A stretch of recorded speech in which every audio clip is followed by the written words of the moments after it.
El pueblo tenía memoria corta y lengua larga. Nadie recordaba bien quién había donado las tierras, ni quién levantó el primer canal para regar el campo, pero todos creían saber quién merecía pertenecer y quién no. Y si había alguien que siempre parecía sobrar, era Pablito. Tenía 10 años, la piel tostada por el sol y los pies duros de andar descalzo entre piedras. Vivía en lo alto de una loma reseca, en una choza hecha con más esperanza que materiales, junto a doña Jacinta, una mujer de rostro arrugado y corazón tierno, que lo había criado como si hubiera nacido de sus propias entrañas. «¿Ya te lavaste las manos, hijo?», le decía con su voz cascada. «Mira que no quiero verte agarrando el pan con esas garras de lagartijo». Pablito sonreía bajito. Le gustaban esos regaños. Eran como caricias con disfraz de regaño. En la loma no había lujos ni comodidades, pero había algo que valía más, una ternura profunda, como de abuela y nieto de verdad, aunque la sangre no lo dijera. Él sabía que no era hijo de Jacinta, aunque ella siempre le decía «mi niño». A veces, cuando se ponía triste, ella le contaba, por quinta, por 10ª vez, la historia de aquella madrugada. «Te encontré llorando dentro de una canasta, envuelto en una mantita celeste, con un peluchito entre los brazos. Ahí, justo frente a mi puerta, como si el cielo te hubiera dejado para mí. Eras tan chiquito, mi amor». Pablito escuchaba siempre en silencio. En el fondo, deseaba que ella hubiera sido su madre de verdad, pero también había aprendido a no preguntar más allá de lo que Jacinta sabía. El peluche, un osito gris, gastado, con una cinta azul al cuello, lo conservaba como si fuera sagrado. Dormía con él cada noche, lo llevaba en su costal, lo apretaba cuando tenía miedo o rabia. No sabía por qué, pero sentía que ese osito guardaba algo importante, aunque nunca se lo había dicho a nadie. Esa mañana, el pueblo se reunió en la plaza para anunciar el reparto de unas tierras comunales junto al canal. Pablito bajó a mirar desde lejos. No fue a reclamar nada, solo a mirar, soñar, pero no lo dejaron ni acercarse. «¿Y tú qué haces aquí, escuincle?», gritó uno. «Lárgate, tú no tienes ni apellido, ni de aquí eres», vociferó otro. Entonces el comisariado, un hombre de voz dura, «el perro que eres». Nadie lo defendió. Pablito apretó su costal contra el pecho, bajó la mirada y se fue, caminando despacio, sin decir una palabra, como si se llevara el peso de una historia que aún no sabía que le pertenecía. El camino de regreso a la loma fue largo, aunque sus piernas ya lo conocían de memoria. Pablito no lloró, no sabía cómo. La humillación no le sacaba lágrimas, le dejaba un nudo en la garganta, de esos que se quedan ahí, como espinas invisibles. Cuando llegó a la choza, doña Jacinta lo esperaba sentada en su banquito de madera. Tenía un trapo húmedo en la frente y los ojos más hundidos que de costumbre. «¿Dónde estabas, hijo?» «Fui a mirar lo de las tierras, pero me corrieron». Jacinta no preguntó más, solo le extendió una taza de agua de cáscara de plátano, su remedio para todo, y le acarició la cabeza como si fuera una oración. «No dejes que te convenzan de que no vales, porque vales y mucho, hijo». Esa noche la fiebre le subió. Jacinta no quiso cenar. Pablito preparó un caldito ralo con hueso viejo, como ella le había enseñado. Le mojó los labios, le acomodó la manta. Se quedó a su lado, despierto, abrazado, a su costal. El osito estaba dentro, con la cinta azul ya deshilachada por los años. No sabía por qué, pero esa noche lo sostuvo con más fuerza, como si supiera que algo se iba a romper, y se rompió. Al amanecer, Jacinta ya no respiraba. Estaba serena, con las manos cruzadas sobre el pecho y una tibieza que aún no se había ido del todo. Pablito lloró profundamente. No salió corriendo a pedir ayuda. Sabía que no vendrían. El pueblo no subía a la loma. Allí solo llegaba el viento. A pesar de su dolor, la enterró él mismo en el pequeño claro donde ella solía colgar la ropa. Cavó con una pala vieja, le puso flores secas, le dejó una mantita encima y se quedó de rodillas hasta que el sol se le posó en la nuca como un castigo. «Gracias, tía», dijo en voz baja. «Gracias por quererme como si fuera tuyo». Esa tarde, cuando el sol bajó como si también tuviera pena, Pablito se quedó solo. El pueblo seguía abajo, ruidoso, indiferente, repartiendo tierras, trazando rayas en mapas que él no entendía. Pero allá en la loma acababan de enterrar a la única persona que alguna vez lo miró con amor. Y el silencio no sería lo único que despertaría esa noche. Pasaron 3 días desde que Jacinta se fue. Nadie subió a preguntar por ella.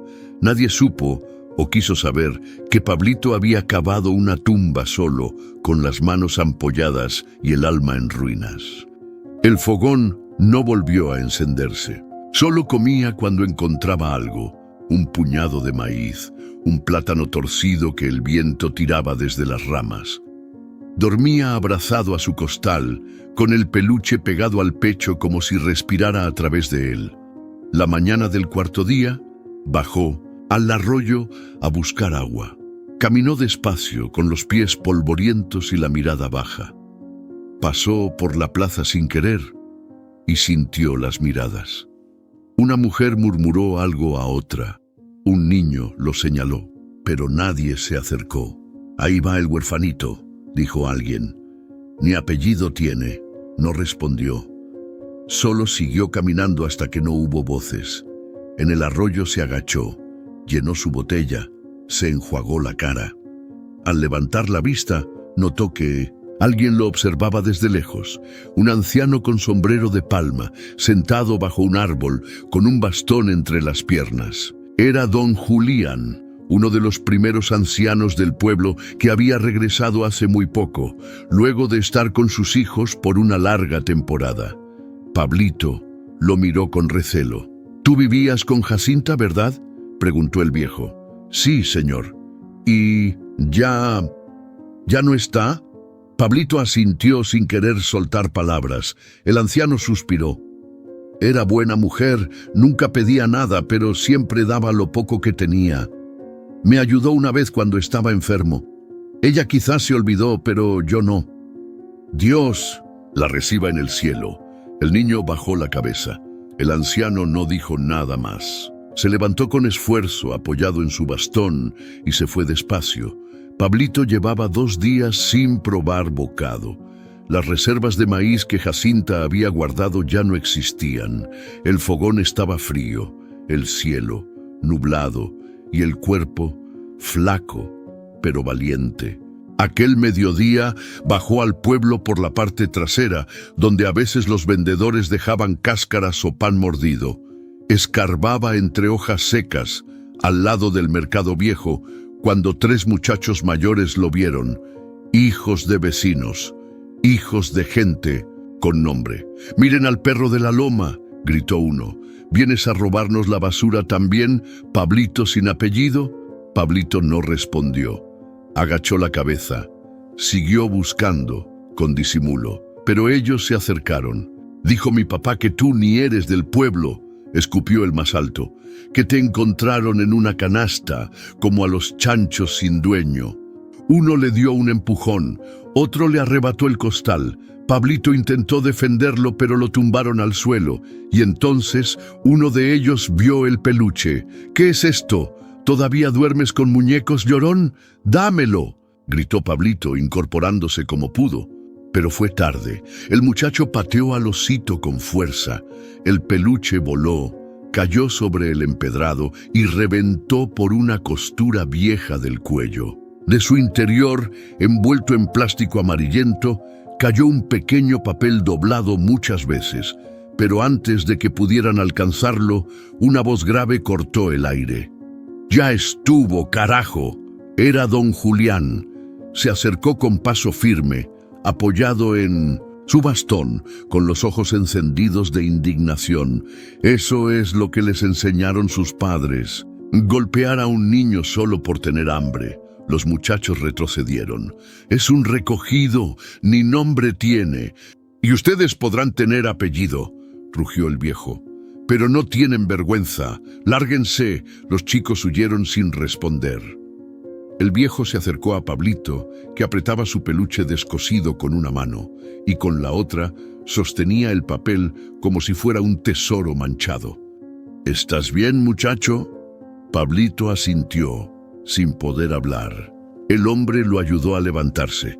Recogió los restos del peluche, los miró un momento, y luego bajó la vista al papel. Lo tomó con delicadeza. Lo abrió. Sus cejas se fruncieron, los ojos se le humedecieron, y entonces, sin decir palabra, lo cerró otra vez con cuidado y le puso la mano en el hombro a Pablito. «Vamos a casa, hijo. Ya has aguantado demasiado solo». El niño lo miró desconfiado. Nadie le había dicho hijo así, pero algo en su voz no se sentía como lástima, se sentía como verdad. La caminata de regreso a la loma, él, con el peluche descosido en una mano y el costal al hombro. No preguntó nada, solo caminó. Cuando llegaron a la choza, el viejo se detuvo en la puerta. Observó la tumba recién hecha, el fogón frío, la cuerda sin ropa colgada, la soledad impregnada en las paredes. «¿Aquí vivías con Jacinta?». «Sí, señor», respondió Pablito. «Mi tía me recogió cuando era bebé, me cuidó siempre. Pero ya no está». El anciano asintió en silencio.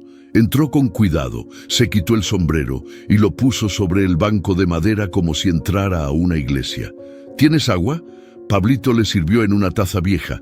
El hombre bebió un sorbo, lo miró con ojos suaves pero atentos. «¿Sabes leer, muchacho?». «No, señor». El viejo guardó el papel con cuidado en el bolsillo de su camisa. «Esto que traías escondido en tu peluche es importante, muy importante. Pero antes de decirte qué es, necesito buscar algo, confirmar. No quiero darte palabras vacías». Pablito lo miró con el ceño apretado. No entendía por qué aquel hombre, que no lo conocía, parecía mirarlo con una mezcla extraña de respeto y tristeza. Don Julián se levantó, fue hasta la entrada y miró el camino hacia abajo. «Mañana volveré, y si Dios quiere, con respuestas». Y se fue. Pablito se quedó en la puerta viendo cómo el anciano desaparecía entre la bruma del camino. Luego volvió a entrar, remendó como pudo a su peluche y lo colocó sobre su catre, al lado de su costal. No sabía por qué, pero por primera vez en mucho tiempo se sintió un poquito menos invisible. El anciano volvió a la loma al día siguiente con la misma caja bajo el brazo y la mirada distinta. Venía con un paso más firme, como quien ya no duda. Pablito lo esperaba sentado junto al fogón, abrazando su costal y el peluche remendado. Se levantó en cuanto lo vio. El hombre se sentó, puso la caja sobre la mesa y sacó un cuaderno forrado en cuero, amarillento por los años. Dentro había papeles, planos, actas. «Tu bisabuelo se llamaba Don Elías Cárdenas, fundador del pueblo. Él trazó los primeros canales, donó el terreno de la plaza y escribió con su propia mano que las tierras principales, las fértiles, las comunales, debían pasar de generación en generación al hijo mayor de cada descendiente. Directo, Pablito escuchaba sin parpadear. Después vino tu abuelo, luego tu papá, Samuel Cárdenas, el primogénito, un hombre justo, callado, de manos limpias. Samuel tenía un hermano menor, tu tío». «¿Tío?», dijo Pablito abriendo los ojos de par en par. El anciano hizo una pausa, bajó la vista. «Cuando tú naciste, hijo, la herencia ya estaba escrita, iba a ser para ti. Samuel, tu padre tenía las escrituras, el testamento del abuelo y todo en regla». El anciano sacó una copia del testamento.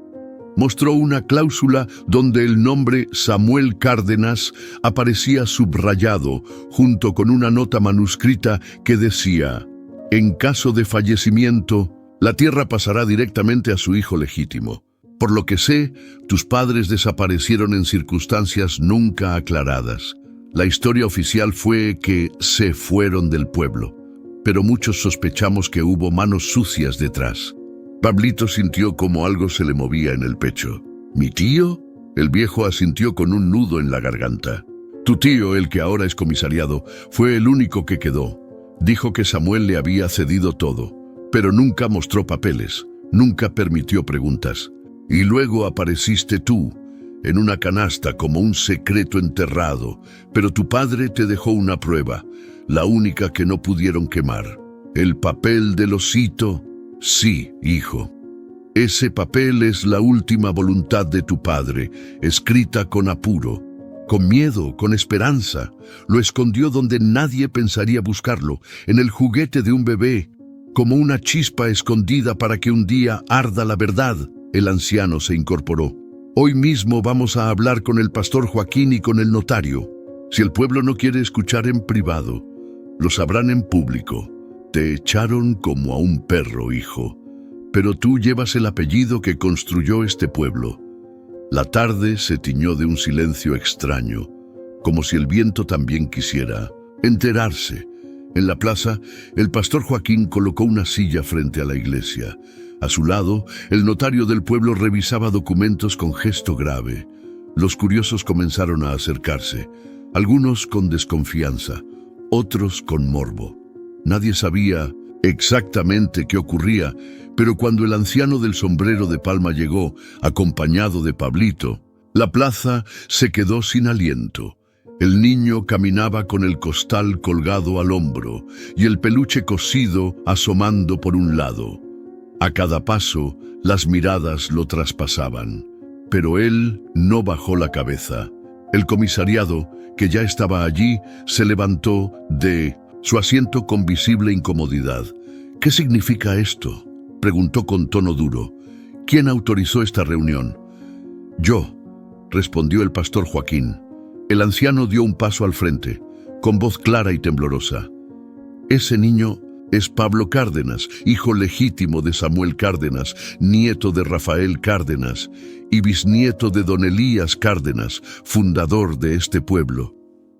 La gente murmuró. Algunos se quedaron inmóviles, otros fruncieron el ceño. ¡Mentira!, gritó el comisariado. «Eso no puede probarse». «Sí puede», dijo el notario, levantando el documento original y la copia que el anciano guardaba. «Aquí está el testamento, y aquí la firma de Samuel, con la cláusula hereditaria.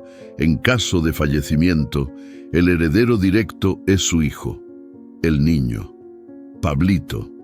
El pastor Joaquín levantó la voz con tono sereno. «Y también está el testimonio del hallazgo.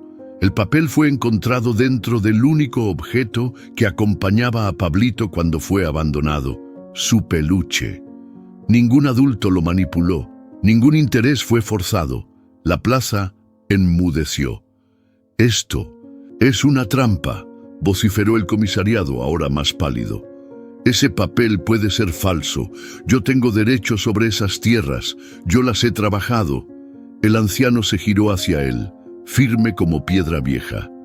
«¿Y también trabajaste para desaparecer a tu hermano? ¿Para ocultar a un niño como si fuera basura? ¿Esa también fue tu herencia?» Un silencio espeso cayó sobre todos. Nadie se atrevió a moverse. Entonces una mujer levantó la voz. «Yo recuerdo una vez haberlo escuchado pelear con su hermano Samuel. El comisariado decía que eso no se quedaría así. Yo nunca supe a qué se refería, pero ahora todo tiene más sentido». Los murmullos crecieron. El comisariado empezó a retroceder. «¿Y tú?», dijo el anciano con calma, señalando al niño. «Ya no tienes que esconderte, hijo». Pablito miró la plaza. Las caras, los ojos que ayer lo despreciaban, ahora bajaban la mirada. «¿Y qué va a pasar ahora?», preguntó en voz baja. El pastor Joaquín se acercó, le puso una mano en el hombro. «Lo que dicta la ley y lo que dicta la verdad, porque Dios no se burla, hijo, y tarde o temprano la sangre inocente encuentra su justicia». El notario terminó de leer en voz alta los registros antiguos que nadie había querido revisar por años. El documento completo estaba ahí, sellado, con nombres, firmas y mapas. Estas tierras no solo comprenden los terrenos comunales junto al canal, dijo, incluyen también parcelas actualmente habitadas, casas del casco antiguo del pueblo y la franja que bordea el cerro. Según consta aquí, todo esto pertenece legalmente al heredero directo de la línea de don Elías Cárdenas. Un murmullo se alzó entre la multitud. Los que estaban ahí sintieron que el piso se les movía bajo los pies. Un hombre bajó la cabeza. Los mismos que lo habían empujado, ignorado, humillado, entendieron en ese momento que vivían literalmente sobre tierra que no les pertenecía. Uno de los vecinos se acercó, nervioso.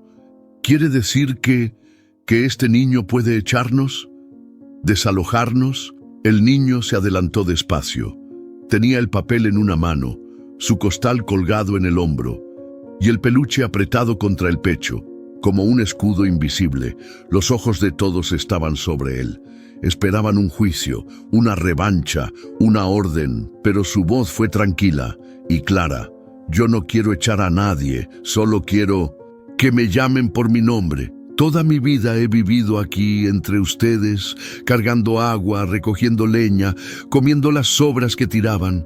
Yo no sabía quién era, solo sabía lo que la tía Jacinta me enseñó, que uno vale por cómo trata a los demás, no por lo que tiene. Miró al comisariado destituido, a los que antes lo empujaron, a los que se rieron. No me interesa la venganza, pero sí la justicia. Quiero sembrar, caminar por el pueblo sin que me llamen perro ni recogido, trabajar mi tierra y oír, al menos una vez, que alguien me llama por mi nombre. Y entonces una mujer alzó la voz. Gracias, Pablito. No merecemos tu perdón, pero nos has dado una gran lección. Y así, uno a uno, los nombres se sumaron, hasta que la plaza entera pronunció con respeto y temblor el nombre que antes negaron. Pablito cerró los ojos. No lloró, pero algo dentro de él, que llevaba años esperando, por fin floreció. Su tío, el comisariado, fue destituido, llevado a prisión por sus crímenes y todo lo que había logrado obtener. De las tierras que no eran suyas, pasaron a una cuenta a nombre de Pablito. Esa misma tarde, al volver a la loma, se arrodilló junto a la tumba de Jacinta. Ya no soy invisible, tía, no tengo miedo. Voy a sembrar como usted me enseñó. Y si allá donde está puede escucharme, dígales a mis papás que gracias. Al fin se hizo justicia. Así, mientras Pablito, agradecida con bondad, el pueblo que lo echó como a un perro, empezó a recordarlo como el dueño más humilde que jamás había tenido.